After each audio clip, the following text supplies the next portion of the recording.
The views expressed on Skeptically Speaking are not necessarily the views of this station, its affiliates, sponsors, or advertisers. Bring it on, the skeptics await your letter. Your call, tweet, homing, pigeon, whatever. Desiree Shell gonna raise a little hell, metaphorically that is. Cause we're skeptically speaking. Hello and welcome to Skeptically Speaking. I'm your host, Desiree Shell. This week we're looking at the science of language. What makes humans good at it? Why do so many languages share common features? And are humans the only animals that have learned how to use it? My first guest is noted linguist, philosopher, author, and activist Noam Chomsky, Institute Professor and Professor Emeritus in the Department of Linguistics and Philosophy at MIT. Professor Chomsky is the author of over 100 books, including some of the most important texts in modern linguistics, as well as extensive social, political, and media criticism. Wonderful to have you here, Professor Chomsky. Glad to be with you. Now, you're often referred to as a nativist when it comes to language, primarily for your universal grammar hypothesis. Can you outline for me what UG is? First of all, the term nativism is one that's only used by critics of what they think nativism is, whatever it is. Interesting. I never use it. If you take a look at language, for example, if you would take a newborn human infant and a newborn chimpanzee or kitten or whatever, and you put them in exactly the same environment, the human infant will reflexively extract from the complex environment data which are human language related, and then also pretty reflexively proceeds through a series of developmental stages and ends up with this capacity that we have. On the other hand, the, say, chimpanzee, which has approximately the same auditory system, just hears noise. Well, there are two possibilities. Either it's a miracle, or else there's some genetically determined property of humans which directs and guides this process. So I assume it's not a miracle. So therefore there's some human-specific genetic endowment, which as far as we know has no counterpart in other organisms. And if there is such an endowment, then we can try to discover a theory of it to explain it. That's called universal grammar, UG. Well, would you describe your approach to language as being biological? Sure. I assume that our language capacity is effectively a biological organ, property mostly of the brain, of some specific kinds of neural organization, which enter into, again, what you and I are now doing and also how we got to this stage. Well, one distinction you make in your work is between the I language and the E language. Can you tell us a bit about that distinction, and I guess specifically why it's important to understanding universal grammar? Well, I actually did invent the terms, but they're typically not used in the way I defined them, so I feel a little odd about it. By I language, I just mean whatever the system is that I've internalized. That's my I language. What you've internalized is your I language. They're more or less, they're pretty similar, not identical, but they're similar enough so that we can interact the way we're doing now. It's like the state of your visual system. The state of your visual system and the state of my visual system are not identical because of, partly there might be some minor genetic differences, but mainly there's experiential differences which shape the growth and development of it. There could be an account of your visual system would be the counterpart to I language, similar to mine but not identical, even more different from someone who's a native speaker of Swahili, let's say. E-language, I defined it as just anything else. And as I said, I don't think there's another coherent notion. What people use the term for is something like what's called a corpus, a collection of expressions. You take a Google search of the Wall Street Journal, you'll get a huge number of sentences that appeared. Well, some people refer to that kind of thing as an E-language. I don't think it's a meaningful notion.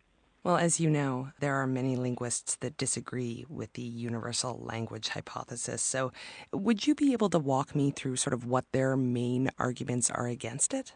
Their main arguments have to be misunderstanding because, as I just described, the hypothesis is that we're not angels, we're organisms. If we're organisms, then there has to be what I just described. We can ask what it is. We can ask to what extent do elements of the human language capacity also appear in other cognitive systems, maybe in other organisms, but that there is a genetic basis for it. It just seems so far beyond debate that I don't see how there can be a discussion. Quite often the linguists you're referring to misunderstand the term universal grammar. What they often mean is generalizations that are largely true of language. And there are some interesting generalizations which are largely true, not 100%, but substantially true. Some of the most important were proposed by the linguist, very good, famous and important linguist Joseph Greenberg, called the Greenberg universals. And they're very interesting because, like other generalizations, they're not always true. There's too many factors that enter in, but to the extent that they're true, it's interesting to try to explain why they're true. And when we try to explain why they're true, we're back to universal grammar in the other sense. What is the fixed genetic capacity that plays out under various circumstances to lead to these consequences? But I don't know of any coherent critique of what universal grammar actually means, and don't see how there could be one other than saying, well, humans are not part of the biological world. I guess the main difference is that the other linguistic theories argue that language isn't entirely learned behavior, right? No, but it can't be entirely learned. One reason is that if you take a look at actual examples, what's learned has absolutely no data to support it. Another is if it were just other cognitive capacities, then you wouldn't find the sharp dissociations that have been discovered. So it's by now well known that highly competent, maybe perfect language capacity can be quite sharply dissociated from other cognitive abilities, dissociations in both directions, incidentally. Also, it would be kind of astonishing that other organisms, say with similar auditory systems or virtually identical ones, can't even make the first step, let alone later ones. But that doesn't indicate that there's nothing in the human language capacity that doesn't also show up somewhere else. Of course there is, but the same is true of our visual system. You take a close look at the mammalian visual system, human visual system, you'll find elements of it which appear in other systems. That's the way biology works. But that doesn't stop people from trying to discover what it is that leads to a mammalian rather than an insect visual system. It's only in the case of the study of language or higher mental faculty, what are called higher mental faculties generally, that this kind of general scientific rationalism is abandoned for some reason.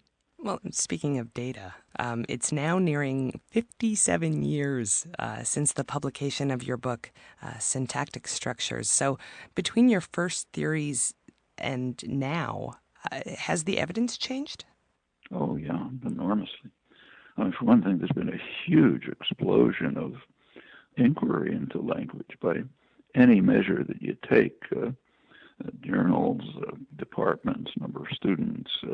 There's been just an incredible escalation, sharper than any time before in the last couple of thousand years of study of language, much sharper.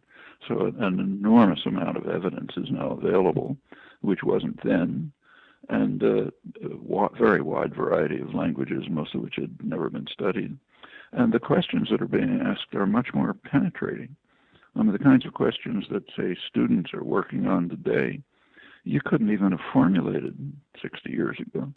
And, of course, as progress is made, new problems emerge, which is exciting and interesting and the sign of a field that's alive and growing. So the approaches I suggested back in the 1950s were extremely complex and intricate I understood, and a few others who were involved understood that it couldn't be correct, because if it were correct, the acquisition of the I language, the system, would be inconceivable, and of course the evolution of it would be totally inconceivable.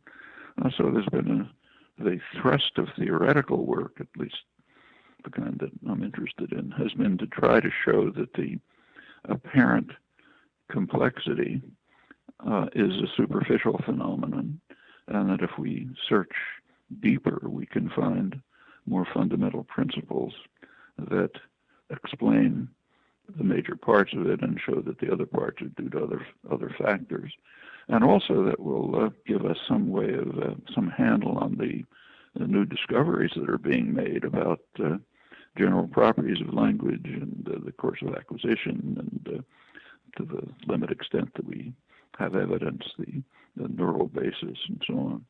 The field's just exploded in all kinds of directions. When we turn our attention to evolution, you've been characterized in the past as being skeptical of evolutionary explanations of the language faculties. So do you think that evolutionary or adaptive explanations can be helpful at all to us in the study of language? The fact of the matter is that I'd prefer to keep to what is actually understood about evolutionary biology, and not indulge in what evolutionary biologists dismiss as just so stories, stories they invent, like maybe it happened this way, maybe it happened that way. I'm not interested in that. Well, first of all, let's clarify the question. There is no such topic as evolution of language. Languages don't evolve. They change, but they don't evolve. What evolves is the language capacity. That's part of our biological nature. And that, of course, has evolved. And it's evolved in Homo sapiens, but not as far as we know in other hominids. There's no evidence that many of them had anything like the capacity, and there's nothing like it in other organisms. And one of the reasons why the neurophysiology of language is such a difficult topic is that ethical considerations prevent invasive experimentation with humans, which you can easily imagine. It could answer a lot of questions, but it's ruled out. And there just is no relevant comparative evidence.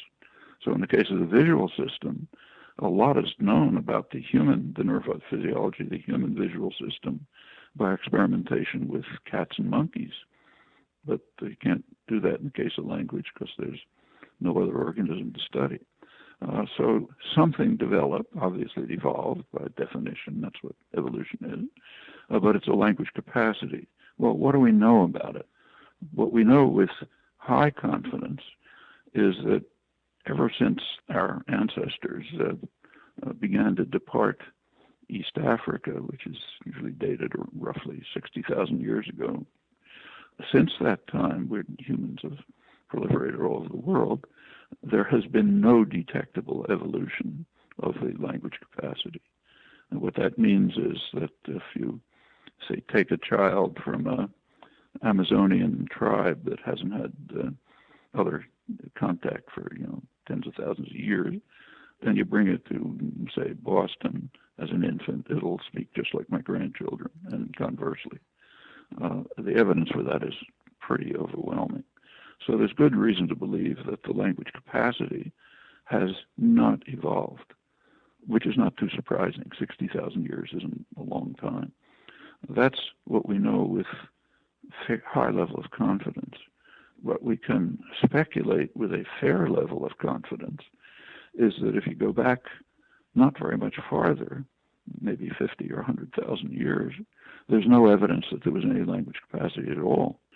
So it looks as though somewhere in that window, which is a tiny window, from an evolutionary point of view, it's a flick of an eye, something happened, something emerged, which led to cognitively modern Homo sapiens, anatomically modern hominids, maybe call them Homo sapiens if you like, existed long before, maybe hundreds, thousands of years before. But there seems to have been some cognitive breakthrough roughly 100,000 years ago, or maybe less, which shows up in the archaeological record with, in many ways, evidence of complex social structures, of complex symbolism, notations for annotating astronomical events, complicated burial practices, all sorts of things which are generally assumed plausibly to be associated with the emergence of language. That's about all we know. Anything beyond that is fairy tales that people invent. Well, if you look at that closely, you can make some proposals as to what kind of an event would have taken place. Presumably some might be quite small reorganization of the neural system, which yielded the fundamental properties of language that we now can reasonably take to be the core of universal grammar in the technical sense that I mentioned, not the sense that's often used. And there's a fair amount of work on what that might have been and how it could have developed and so on. Kind of, again, in the flick of an eye, very sudden emergence, which is not surprising from a biological point of view. I mean, contrary to a lot of misunderstanding, things like that do happen in evolutionary history, and this seems to be one of them. It happened to lead to a very dramatic development, Homo sapiens, and language, which, as I mentioned, really has no serious counterparts. And there's some analogs elsewhere, but nothing like a close counterpart. So that's about what we know about evolution of language. Now, this is described by, in the literature, what you're referring to, as a critique of evolution of language, but it's not. It's just analysis of the evolution of the language capacity based on whatever evidence we have and whatever insight we have into the nature of language. You've mentioned speculation a lot. And so what kind of research would we have to do, barring, the hugely unethical ones? What kind of research would we have to do? What types of evidence would help us understand this? It'd be nice to find tape recordings from 100,000 years ago, but we're not going to find them. Right.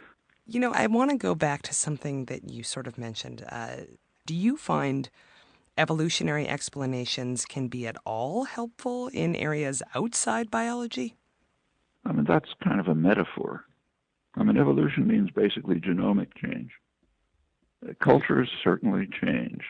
Languages change. Maybe there's some suggestive analogies between the changes in culture and the evolution of organisms. Clearly, that's analogy. English didn't evolve from Old English or Old Norse. It changed from them, which is a very different matter. All of us, you and I, and the kind of people you're reaching, take for granted that organisms evolve.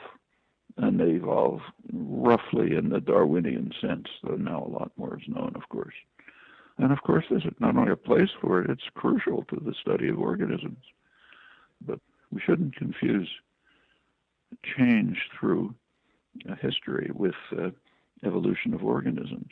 Professor Chomsky, thank you very much for being here. And it was wonderful to talk to you.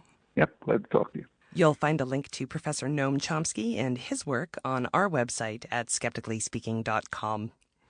And we'll be right back to get a different take on the structure of language with anthropologist Terrence Deacon right after this.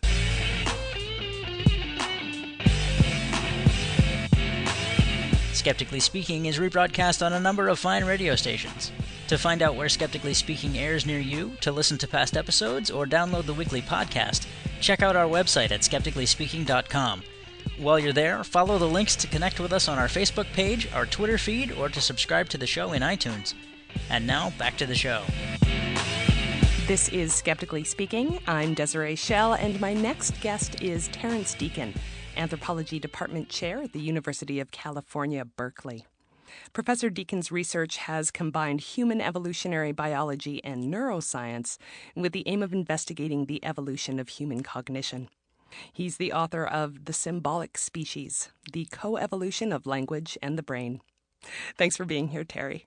Thank you. Now, I just had Noam Chomsky on to talk about the universal grammar hypothesis. So can I get your take on it before we get started? Well, there's two parts to it that I think need to be taken separately. The first is there something universal about human languages? And I think most linguists agree that there is. Exactly what universality means is probably a more complicated question. And I think the simplest way to say it is that languages around the world, and those that sort of even evolve very, very short term, for example, in deaf communities and so on, all share a number of attributes alike. They all have things like sentences. They all have things that play a kind of noun and verbish kind of role. They have lots of structure internally that allows certain things and doesn't allow other things. I basically agree with the notion that there is a universal underlying feature to language. What I have trouble with, and I think this is what complicates the story, is whether or not it's universal because of biology, because of some accident of evolution, or some selection process in evolution that made it necessarily this way.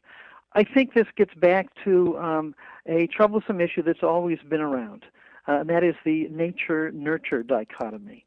Is language mostly nature? Is language mostly nurture?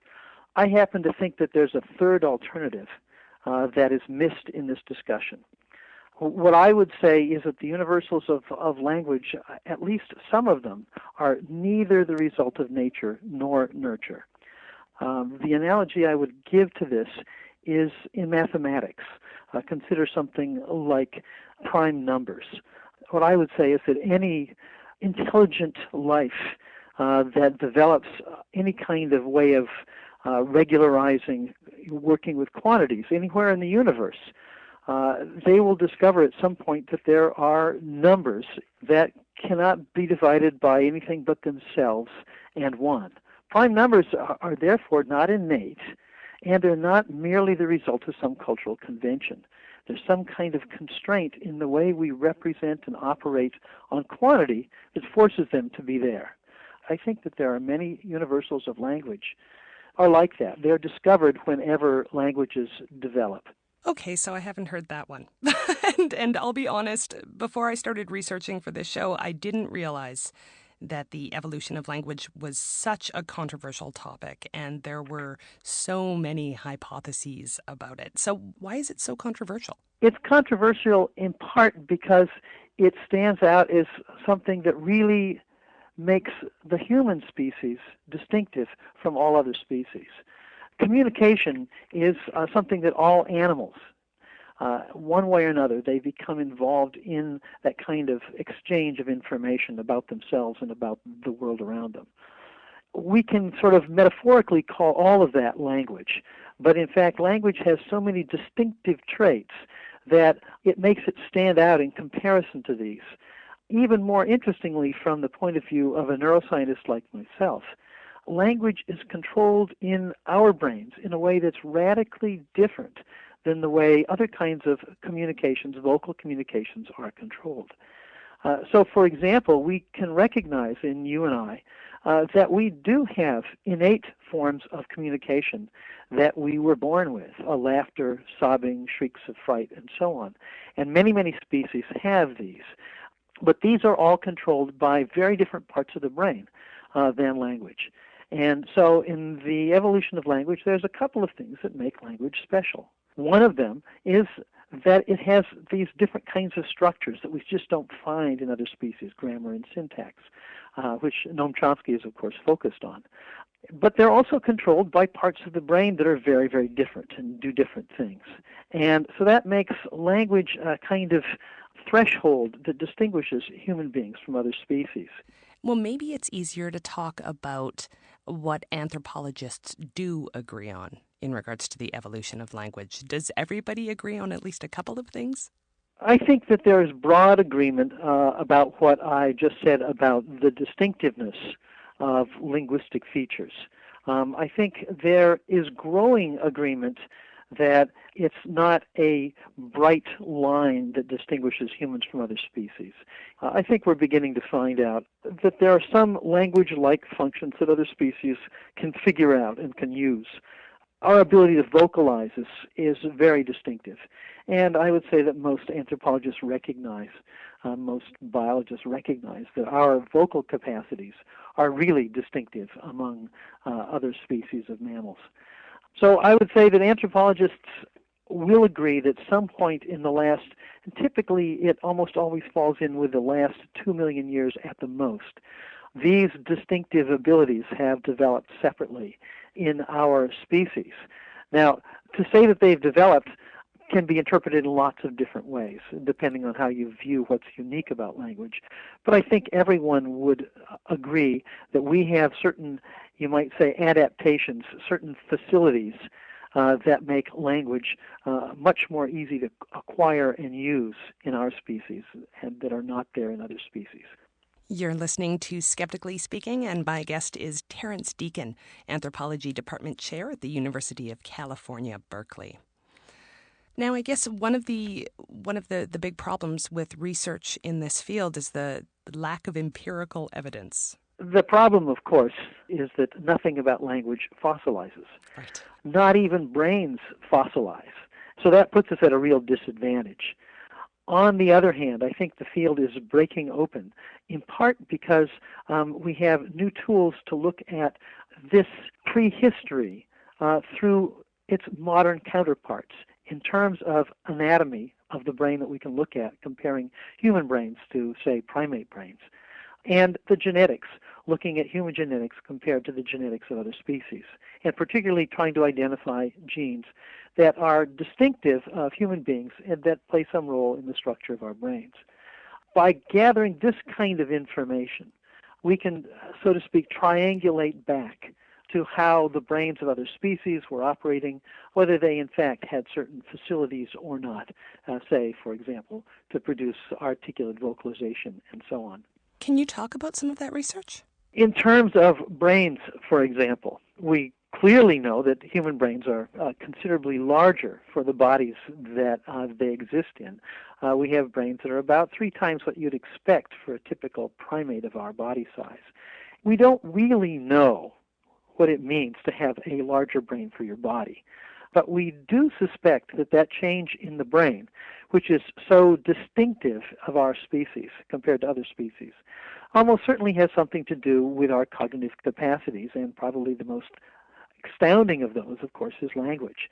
So size of the brain matters, and we're beginning to look at, by comparing connectivity in brains and regional sizes, that is, the sizes of the various parts of the brain, which we can do across species, getting some idea as to what expanded, what didn't expand, and as we understand the genetics of development, what changed to make those things change. And one of the things that we're finding is that human brains are not just blown up primate brains, like blowing up a balloon that just everything gets bigger at once. Some things get bigger, other things don't.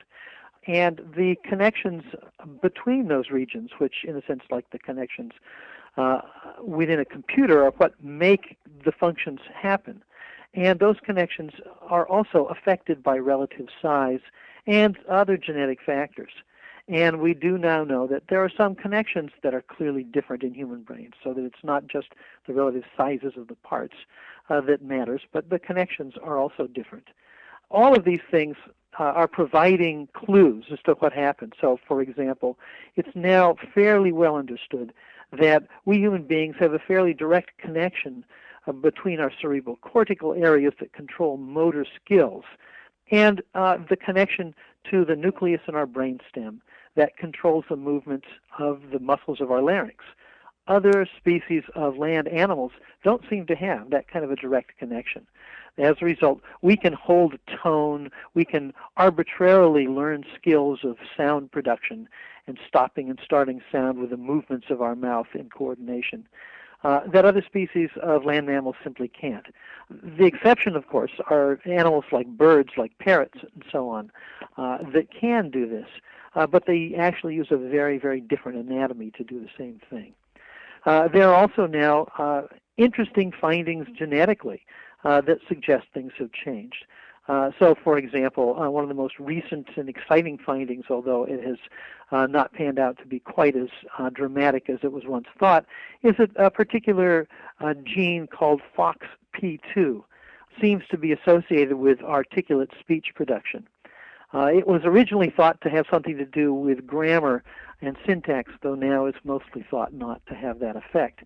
Nevertheless, one of the things that stands out about us is our ability to do what I'm doing right now, speak and rapidly control the articulation of my tongue, my lips, my jaw, and my larynx, and my diaphragm to produce language.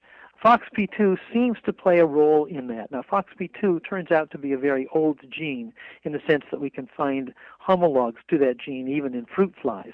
But within mammals, it's fairly conserved. It doesn't vary a lot, which suggests it's doing a fairly standard and important function in terms of organizing brains for, we think, probably motor function. But what we do know is that in humans, initially this was identified because a family who had inherited damage to this gene had real problems with articulating speech.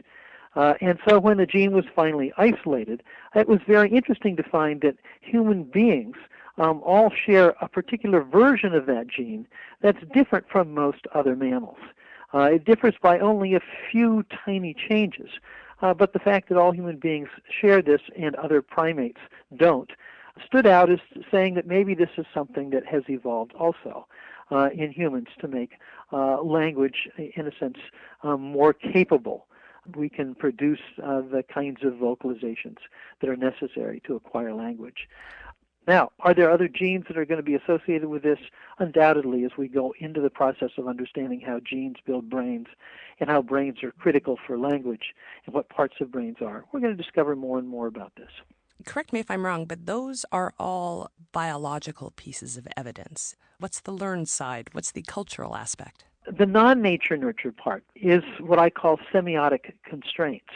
It's a somewhat radical view, and I don't think it's widely shared, that once we communicate symbolically with these arbitrary forms of sound or gesture or whatever we've produced that get put into sentences to communicate about other things in the world, there are certain constraints that are there.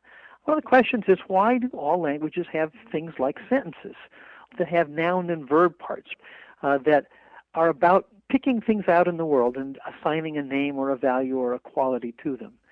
So, for example, I could produce the word noise. You can think about what it means and so on. But if I do this, noise, suddenly noise now refers to those funny sounds I just produced. And what's happened is that I have produced what's called in semiotic theory an index. I've effectively pointed to something.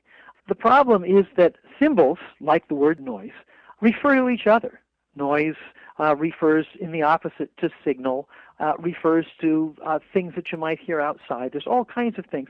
In effect, noise doesn't refer to anything in particular. It is a place in what we sometimes call a semantic network, a network of meanings.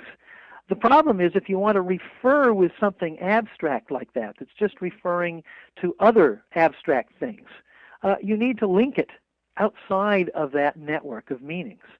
And so an index is a way we do it. So if I say here at home, hot, I could refer to the temperature in the surround simply because it's the most obvious index that I could apply to it.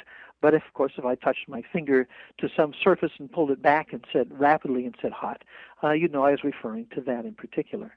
The structure of a sentence is limited. In order to use symbols to communicate about things in the world, we need to couple them to an indexical activity. And indices, pointings, have certain constraints. They have to be, in a sense, coupled with, correlated with in time or space with whatever they're referring to. So you can't point to things that simply aren't here unless you use something like language. That's a constraint that I think we inherit simply because we're using symbols in the way that you inherit certain constraints in mathematics. There are all kinds of other constraints that can produce quasi or semi-universals in language as well. We have certain problems in communicating with one another. We have to take turns. We have to get information. We have to provide information. We have to demonstrate whether we have experienced something directly or indirectly, all kinds of things that go on. Those are universals that are much more cultural, have to do with communication. There are universals that could easily have to do with simply our limits of memory. A sentence can't be too long or too complicated or we get lost. It can't have too many subclauses or we don't know what refers to what. And in fact, we can't pull the indexical parts, the pointing parts, away from the symbolic parts without getting confused about what we're talking about. So there's a lot of limitations like that that are probably contributing to the universals of language. So I see the universals of language as a nested hierarchy of constraints. You know, there's some constraints that are semiotic, there's some constraints that are communicative, there's some constraints that are local to a culture, there's some constraints that have to do with our memory limitations or our perceptual limitations. All of these are going to limit the realm of how language can vary. Constraints that if we're going to communicate, we basically have to act within those limitations.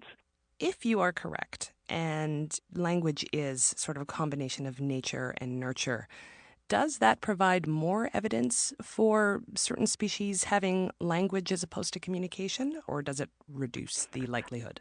I think the problem is the way we use the concept of language as though it's some absolute category.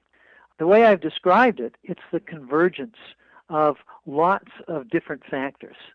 Some of them are semiotic, some of them are processing factors in terms of what brains can or can't do, what sounds can and can't do. All of those contribute to what we call language.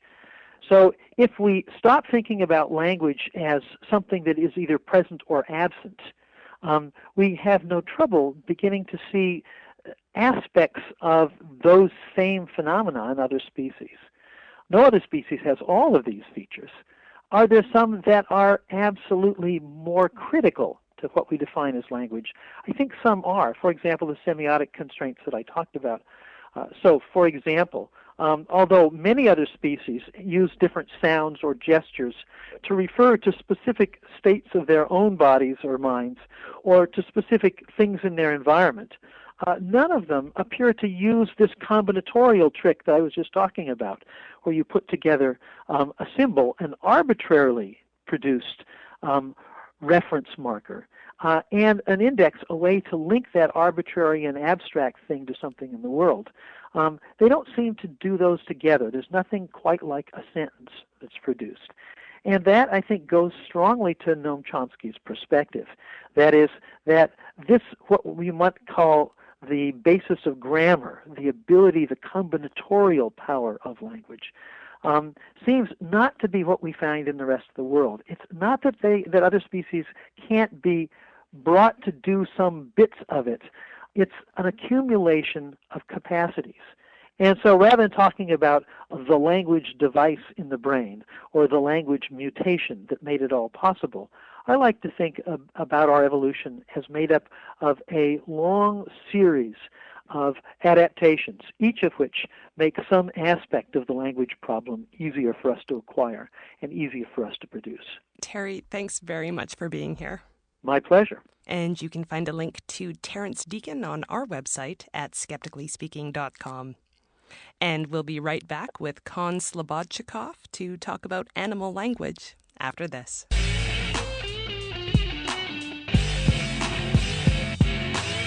On the next episode of Skeptically Speaking, we're learning about the search for strange and exotic life forms in outer space, in overlooked corners on Earth, and even deep within our own tissues.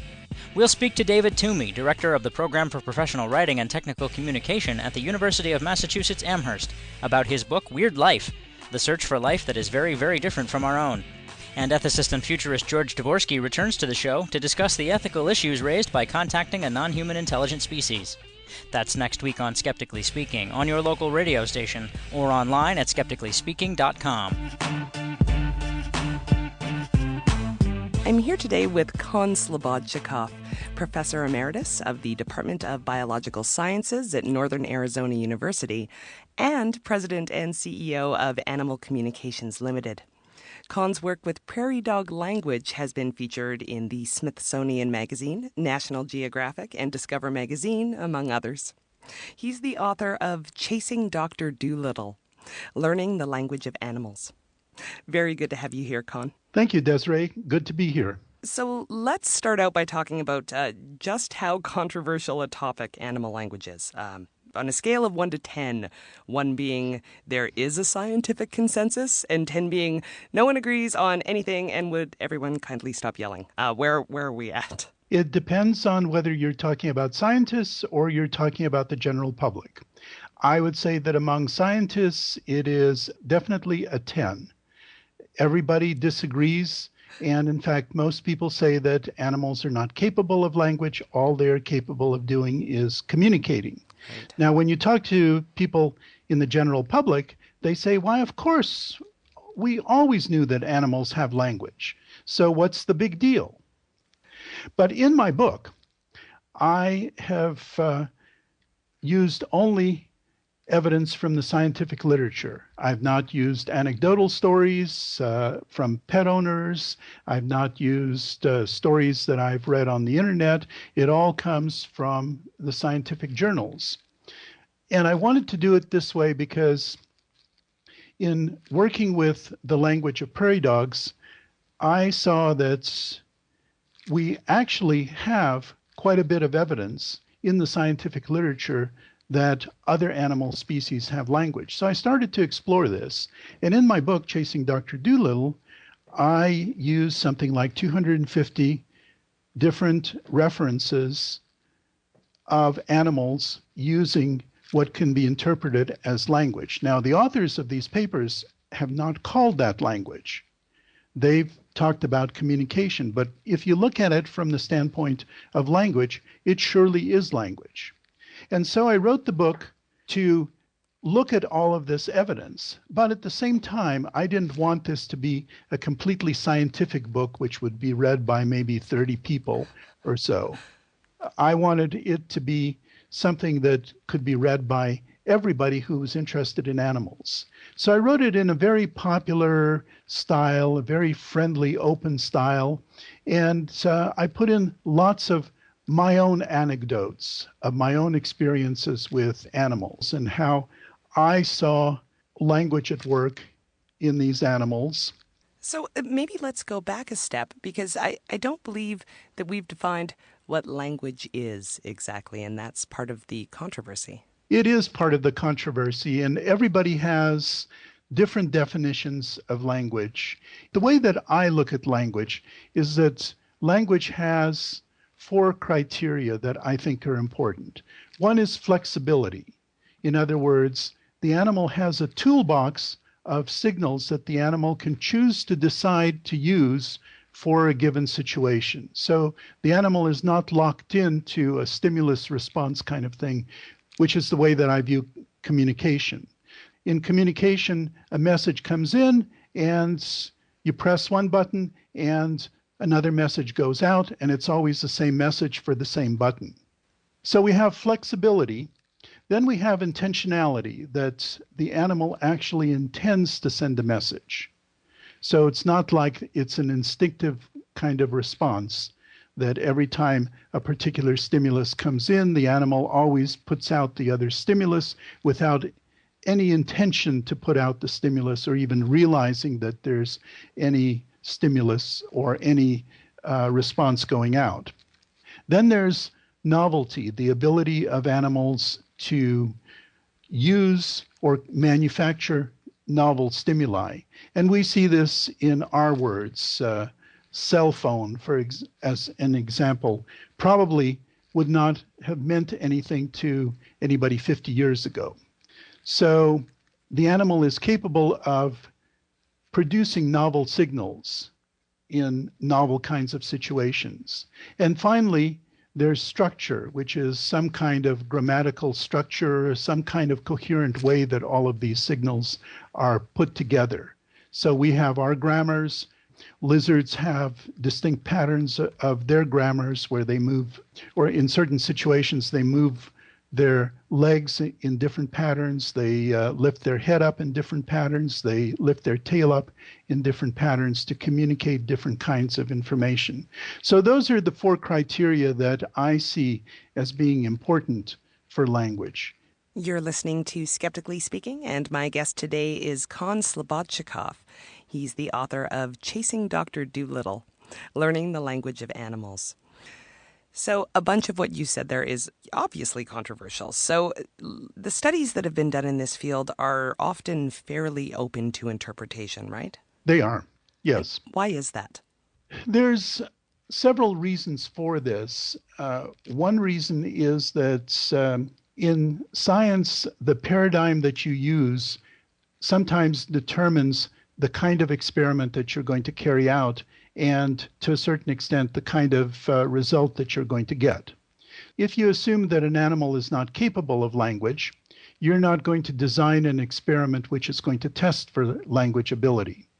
You might design a more narrower focus experiment which might give you results which would suggest perhaps communication taking place. It could suggest language, but since you're working in the communication paradigm, you interpret the results as communication and not as language. Science tends to be very paradigm driven, and scientists are sometimes reluctant to step outside of an established paradigm to embrace another paradigm or to look at evidence from another paradigm because of a variety of factors. There's disapproval from their colleagues. They tend not to get tenure if they're not looking at the right paradigms. They don't get grant funds. So there's a variety of factors that go into a reluctance to interpret things in different ways. Well, and another barrier to providing good evidence is the animal itself. So maybe could you talk about the challenges of trying to study animal languages in a lab? In the ideal sort of scientific method, you have a hypothesis and you set up an experiment and you have maybe 100 different, quote, subjects who all will respond the same way. Or alternatively, you could ask one subject 100 questions, and ideally that subject will respond, if not exactly the same way, at least most of the responses are going to be very similar or the same. So then you do a statistical test, and the statistical test will tell you whether the responses that you get are entirely random and there's no statistical significance, or whether the responses are statistically significant according to criteria that are well established in the scientific literature. But with animals, particularly with intelligent animals, you tend not to get the same responses. So, for example, if I showed you something that was yellow and round, and I expected you to say melon, and you would look at that and you might say ball. Well, that's a perfectly legitimate response, but it's not what I expect, so that counts as a wrong answer. So the next time you might say rubber circle. Again, that might be a perfectly legitimate response, but again, it counts as a wrong answer. And so you go on, and maybe you get tired of saying one word, so you'll say the thingy that I have no idea what it is, and I have no idea what it is that you're asking me about, but there it is. And that counts as a wrong answer too. And then maybe after a while you get bored with the same answer, and you, the next time around, say absolutely nothing. And that counts as a wrong answer. So pretty soon we've accumulated a whole bunch of wrong answers that you've given to the expectation of the experimenter that you would somehow say melon. So that's really a challenge as far as the scientific method goes, and as far as applying the scientific method to these kinds of experiments is how do we design experiments that will take into account the intelligence of animals, take into account their linguistic ability, take into account the variation of responses that they're going to perhaps produce and at the same time test our hypothesis. And that's a real challenge. It sounds like you find science very lacking. No, not at all. Okay. I think that science is a very powerful method. And I think that science has gotten us a very long way from where we would have been if we would have just been looking at the clouds and trying to figure out what the gods are telling us. So I think that science gives us a very strong tool for finding out about the world, and it also provides a certain level of objectivity in that, theoretically at least, you can do the same experiment that I can do and theoretically come up with the same results in most cases. And I at least can't think of a better system. So I'm not against science per se, but what I am saying is that the tools that we have right now for studying animal intelligence and animal language aren't really the best that we have. We have to be very clever in terms of figuring out how we can apply some of these scientific methods given the variability that we're likely to encounter. So now you have put all of this into practice by studying prairie dogs. Can I ask, first of all, why prairie dogs? Prairie dogs for me were kind of an accident because when I came to Northern Arizona University, I was expected to do research as part of my professorship. And I started working with beetles that produce defensive secretions. These beetles squirt these defensive secretions out of their anus, and the beetles also do a headstand when they're disturbed. And so I had some beetles with secretions in my lab, and one day I walked into my lab, took a deep breath, and my lungs started filling with fluid. And I realized this is a very bad sign because it meant that I had gotten allergic to the secretions. So it was a dilemma for me because I still needed to have a research program. So at the time around Flagstaff, there were a lot of prairie dogs, and these prairie dogs are social colonial animals that live in colonies. And there were a lot of colonies around my university. So I thought, wouldn't it be interesting for me to look at the social behavior of these prairie dogs, which at that time was relatively unknown? And in the process of looking at the social behavior, I saw that they had alarm barks, which they gave for predators. And I had read at that time that some people with other ground squirrels had found that these other ground squirrels had one type of alarm bark for terrestrial predators like coyotes and dogs and badgers, and another type of alarm bark for aerial predators such as hawks and eagles.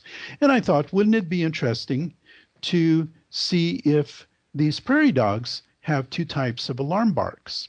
So I started recording the alarm barks and found that, yes, I could sort them into two types of alarm barks, but there's still a lot of variation in the terrestrial barks and the aerial barks. And I started to wonder, why is there that much variation? At that point, we found that individual prairie dogs had their own distinctive voices, but that didn't account for the amount of variation that we saw. So I had kind of an intuition that what if they are actually describing or having words for individual predators? So I set up experiments where we recorded different predators coming by and analyzed the vocalizations and found that, sure enough, they do have different words for different predators. So they have one word for coyote, another word for domestic dog, another word for a human, another one for a hawk, another one for a badger. But there was still a lot of variation. The variation had dropped, but there is still a disturbing amount of variation in there that I couldn't explain.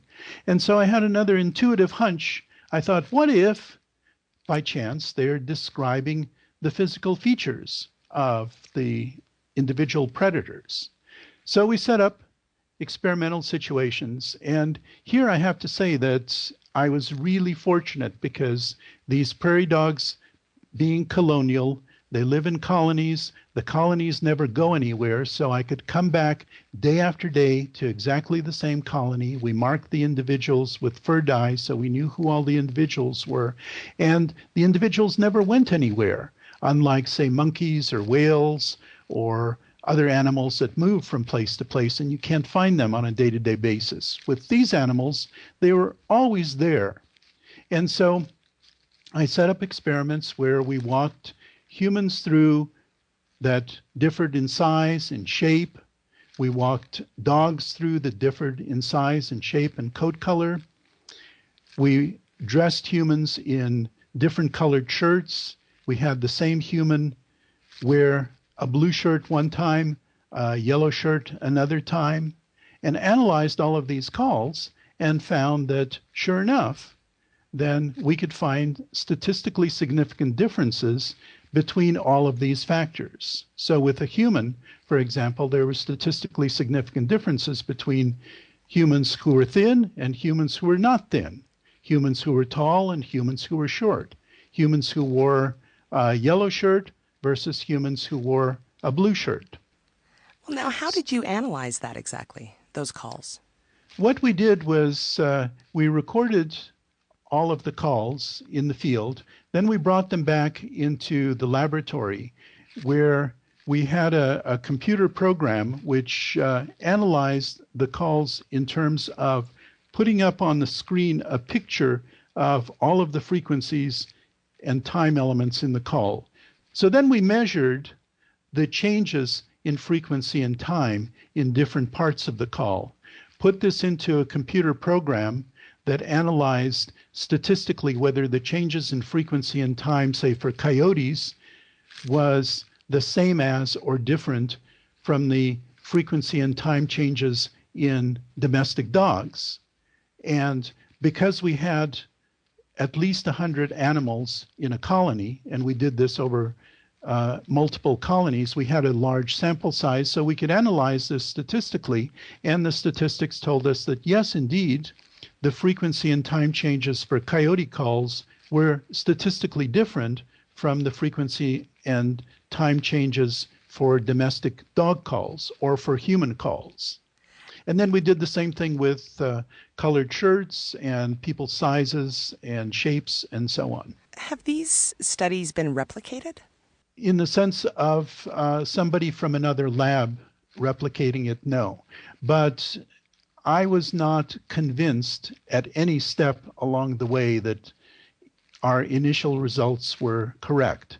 So I replicated this a number of times over different years and over different field seasons, just to prove to myself that we're finding something that was consistent and true. Various people have asked me for information about how to do this, but the thing to keep in mind is that this is an incredibly labor-intensive project. Right. So now this is still a field that is somewhat, to a certain extent, in its infancy. Why are people so resistant to doing this kind of research? When I was a graduate student, anthropology texts quaintly said, man, the tool user, that was what defined us as different from all the other animals. Well, once people started looking, we found that lots of other animals make tools and make very sophisticated tools. So then the thing was that humans were the only ones with culture. No other animal had culture. And then once we started looking, we found that lots of other animals had culture, and in some cases very sophisticated culture. So now we're left with this barrier of language.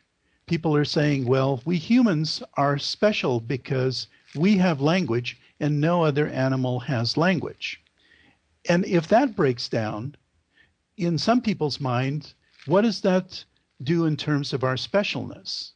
You know, I'm not sold, but I really want to be. So I would like you all to get a lot of money and you can do tons of research because this is, I don't mind not being a special snowflake, and I'd like to know a lot more about animal cognition. So, Con, lovely to have you here. Well, thank you very much, Desiree. And you can find a link to Con Slobodchikoff, author of Chasing Doctor Dolittle, on our website at skepticallyspeaking.com. And while you're there, click the links to Twitter, Facebook, and Google+, where you can keep up on show news, and to iTunes, where you can subscribe to the podcast, listen to past episodes, or leave a review.